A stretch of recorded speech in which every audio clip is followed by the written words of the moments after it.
born into a life knowing that there was injustice in the world and knowing the need to always fight for justice. And that's what my babies in Flint are born into. And babies wherever things are bad and their families are desperate for something better. And when you are born into a situation stacked against you, like poverty, you are born a fighter. You are born an activist, because every little thing, sometimes things as simple as a meal or clean water, can be a fight.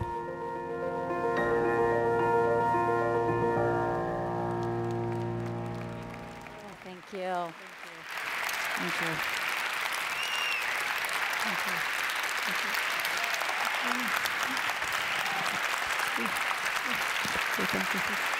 Thank you. Thank you. Thank you. Thank you. Thank you. Thank you. Thank you. Thank you. Dr. Hanna-Attisha, we are inspired by your work. We are honored by your presence, and we are proud and pleased to present to you our movement's highest award with gratitude. Thank you. Thank you. Oh. Thank you, thank you, thank you. Thank you. Take this away from you. Wow. This is amazing. Thank you. I am so, so, so humbled to receive this recognition, and I am so honored to be with all of you here today.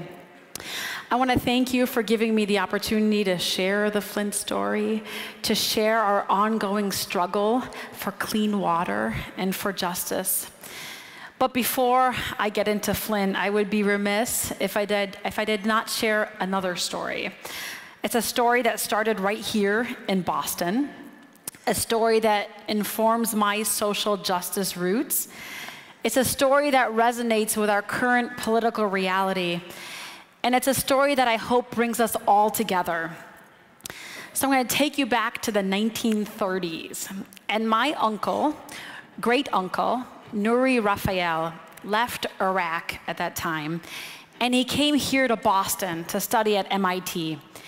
And it was here that he learned how to be an activist. He was inspired by the movement after the Great Depression, and I think he may have been done a little too much rallying and not too much studying because he lost his scholarship, and he had to go back to Iraq. But that spark, that vision that made him see how the world could be was lit right here in Boston. And his activism continued back home, where he bravely spent his entire life fighting for justice. Most of that time was on the run or in jail as a political prisoner. He was one of the authors of the Iraqi Declaration of Independence from British rule, maybe inspired by Boston revolutionaries like Sam Adams, John Hancock. But then in 1937, my uncle Nuri stood up in what was another most dangerous and momentous of times. He was one of two Iraqis that traveled from Baghdad to Spain to fight Franco and the fascists. He was part of the International Brigade, but he wasn't alone. His buddy by his side was another brave Iraqi volunteer, a young man named Leti Abraham, an Iraqi Jew. And in this very strange and mind-boggling time that we find ourselves in today, where it seems that we are once again fighting fascists, I remember my uncle Nuri and his friend Leti, who together had the courage to stand up, to fight for justice, to risk their lives, because it was the right thing to do. Their story is part of my family history, and their lessons endure. But stories like these are part of all of our family legacies, and it's part of this larger family. So thank you to the URJ family for continuing to stand up for what is right. Your voice, your leadership is so desperately important, especially in this most critical hour. And as an Arab American, as an immigrant to this country, this recognition and being with you today is so incredibly poignant and meaningful. I know that we continue to be side by side as brothers and sisters in our ongoing struggles for peace and justice abroad and back home, and also in Flint. So by now, you are all hopefully very familiar with our Flint story. You've seen the pictures of the brown water coming out of our taps. You've seen moms awkwardly bathing their babies in bottled water. And you know that to this day, the people of Flint cannot drink water out of their taps. It must be filtered or bottled. But what I want to share with you today is that our struggle for social justice in Flint started a long time ago, well before our water crisis. And I want to share that our struggle continues. And it has become a struggle that touches every city and every child. And it is a struggle that we need you all to be in. But let's start by taking us back to a different Flint. So Flint did not always mean disaster, and we have some Flint natives with us here today. So over a century ago, Flint was the birthplace of General Motors. But more importantly, Flint was the birthplace of opportunity. And you probably know this story as well. So it was in 1936. So while my Uncle Nuri was getting ready to go to Spain to fight the fascists, auto workers in Flint were fighting for a different kind of justice. For 44 days, they sat down and they occupied car plants in Flint, demanding decent wages, demanding better working conditions. And they were brave and they were courageous and they were strong and their families stood by them. And it took the personal intervention of the governor of Michigan at that time and President Roosevelt to end that strike. And labor won. Their union, the UAW, was recognized. And for the first time, really in the country, working people had access to a good life. Living wages, housing, healthcare, great schools, even a pension. And it's so hard to believe, but at one point, Flint had the highest incomes in the whole country. People in Flint made the most money in the whole country. And because of that, they had some of the best public health outcomes. It was hailed as a promised land for really generations of people. But what followed in Flint was decades of crisis, like in many of our manufacturing cities, and almost every disparity you can think of, and inequalities and injustices. And Flint was left almost bankrupt. And in Michigan, if you're almost bankrupt, the state can swoop in and usurp democracy. So Flint was taken over by a state-appointed emergency manager. And that guy's job was austerity. It was to save money, no matter what the cost to the people. So in 2014, he severed a relationship with fresh, pre-treated Great Lakes water. And instead, we started drawing water from the local Flint River to save money. But that water wasn't being treated properly. It was missing an important ingredient called corrosion control. And the heroic people of Flint, who are the most brave and resilient and loyal people that I know, they stood up and they raised their voices and they raised their jugs of brown water. But this city that was poor and predominantly minority was dismissed and ignored. And for 18 months, the people of Flint were told to relax while we were drinking contaminated water. And mind you, we are in a city that is literally in the middle of the Great Lakes. Where are all the Michigan people here? Do I have Michigan people? Make some noise. All right. So Michigan, we are the Mitten State. We are literally surrounded by the Great Lakes. We are surrounded by the largest source of fresh water in the world. 20% of the fresh water in the world is in Michigan. And here's Flint, pretty much smack dab in the middle of the largest source of the fresh water in the world. And the people of Flint were told to relax.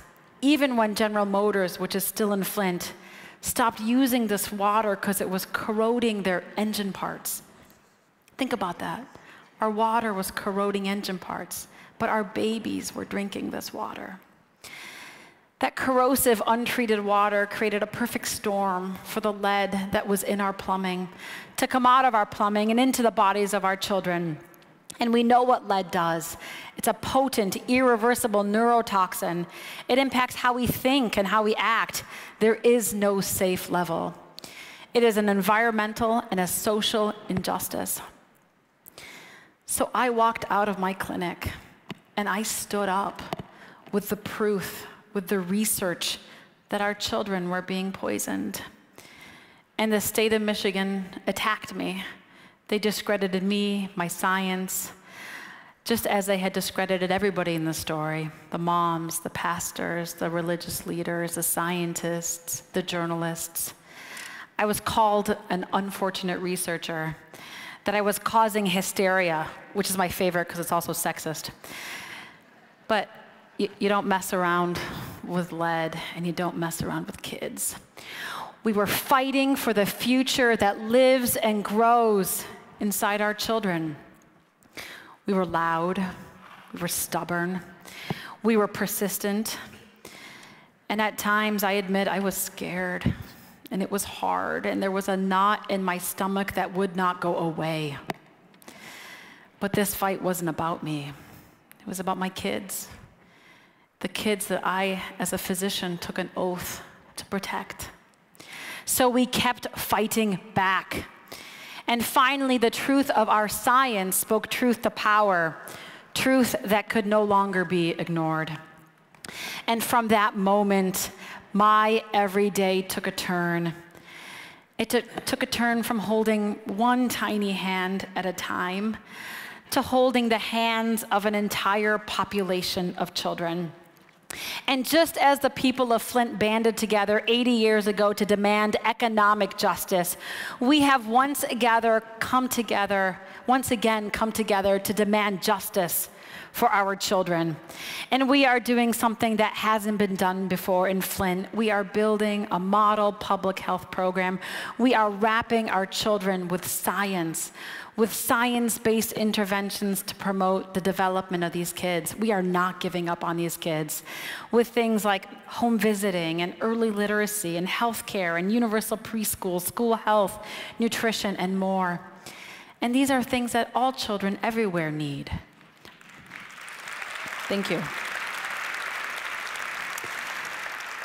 And we are borrowing a line from the playbook of abolitionist Frederick Douglass. So as you know, he was kind of recently reborn earlier this year. But 150 years ago, he said, it's easier to build strong children than to repair broken men. And in a city known for building strong cars, we are now all together, rolled up our sleeves, working to build strong kids. But this is not enough. And this is where Flint's struggle is all of our struggles. Because there are Flints everywhere. From the Rust Belt to rural America to the coasts and beyond, too many of our nation's children, black, brown, and white, are waking up to the same nightmare. The nightmare of poverty, injustice, and lost democracy. We can do better than this. We must do better than this. But it will take all of us to be brave and to speak up. In 1967, MLK gave a speech where he said he could not be silenced about the Vietnam War. He was 12 years into fighting for civil rights, but he also believed the Vietnam War was wrong. But he was warned that fighting against the Vietnam War was too much. He would lose the allies he needed in his civil rights fight. But he said, dissent isn't disloyalty. He said, the hottest places in hell are reserved for those who, in a period of moral crisis, maintain their neutrality. So he wasn't the first person to have this thought, but it was important coming from him. Think about that. 20 years after the atrocities of World War II, MLK said the hottest places in hell are not for the mass murderers or the tyrants. It is for those of us who do not raise our voices against injustice, for those of us who go with the flow. Now today, this message is ever so important.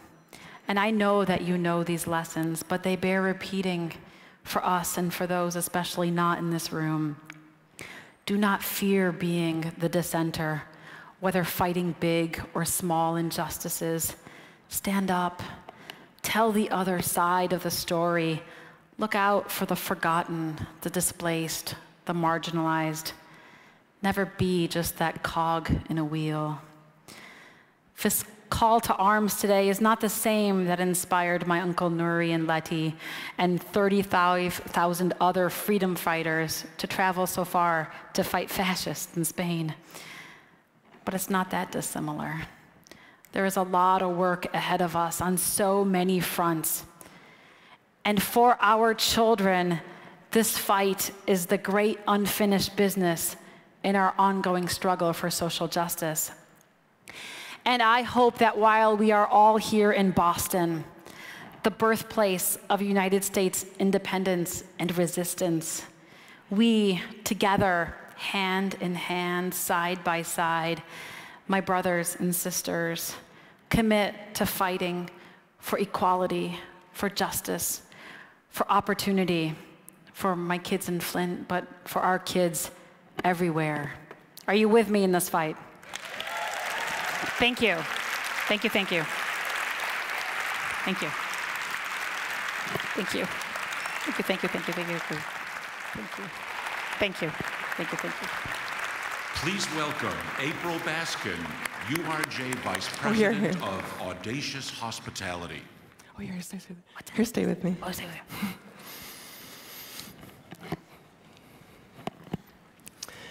Thank you, Dr. Hanna-Attisha. Wow, mazel tov on your leadership and your power. Thank you so much.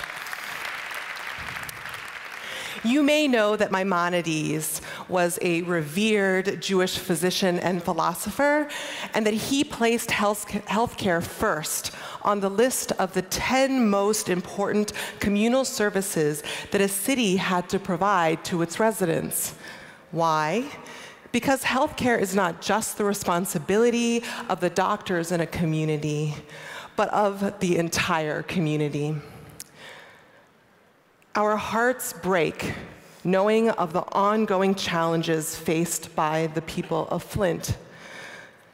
Yet, Dr. Hanna-Attisha, we are inspired by your unyielding commitment to bringing both health and justice to the community.